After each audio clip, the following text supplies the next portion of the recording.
Sachin GIDC police પાસેથી મળતી માહિતી પ્રમાણે સચિન જીઆઈડીસી પોલીસની ટીમને બાતમી મળી હતી કે સરદારનગર સોસાયટીમાં બે ઈસમો ગાંજાનું વેચાણ કરે છે।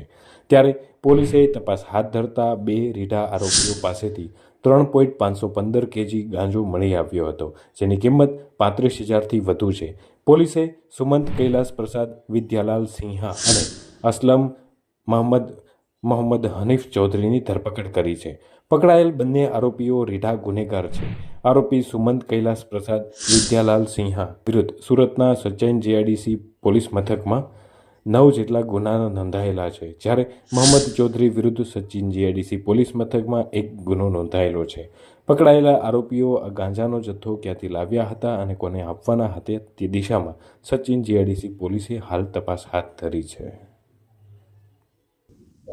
સચિન જીઆઈડીસી પોલીસ સ્ટેશનના ડિસ્ટાફના કર્મચારીઓને એક ગાંજા બાબતે સ્પેસિફિક બાતમી મળેલી હતી।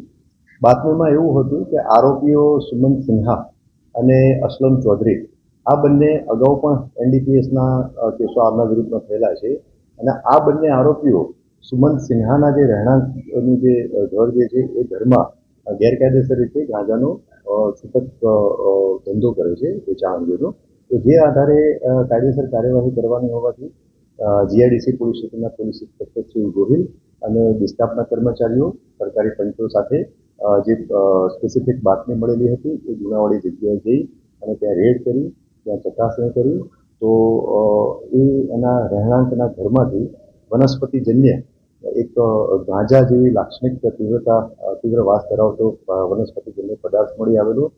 તો જે આધારે એનું પરીક્ષણ કરવાનું હોવાથી એફએસએલની અધિકારીને કંટ્રોલ મારફતે જાણ કરી સ્થળ ઉપર બોલાવવામાં આવ્યા અને એફએસએલ અધિકારીએ સ્થળ ઉપર આવી અને એનું જરૂરી પરીક્ષણ કરતા એ ગાંજો વનસ્પતિ જેવો જે પદાર્થ છે એ ગાંજો જણાઈ આવે તો જે અનુસંધાને આ બંને આરોપીઓ વિરુદ્ધમાં એનડીપીએસ એક્ટ હેઠળ સચિન જીઆઈડીસી પોલીસ સ્ટેશનમાં ગુનો દાખલ કરવામાં આવેલો છે।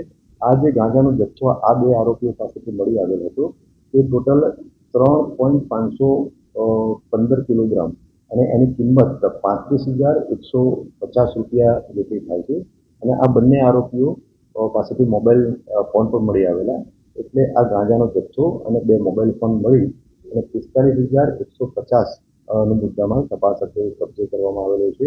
આ જે તપાસ દરમિયાન અને જે પોલીસ સ્ટેશનના રેકોર્ડ ઉપર ખાતરી કરતા આ બંને આરોપી વિરુદ્ધમાં ક્રિમિનલ એન્ટિસિડન્ટ એટલે કે ગુનાહિત ઇતિહાસ પણ જણાઈ આવેલો છે અને એમાં જે પહેલો આરોપી જે છે સુમંત કૈલાસ પ્રસાદ, વિદ્યાલાલ સિન્હા કે જેમના રહેણાંકના મકાનમાં જ આ ગેરકાયદેસર રીતે ગાંજાનો વેપાર કરતો હતો।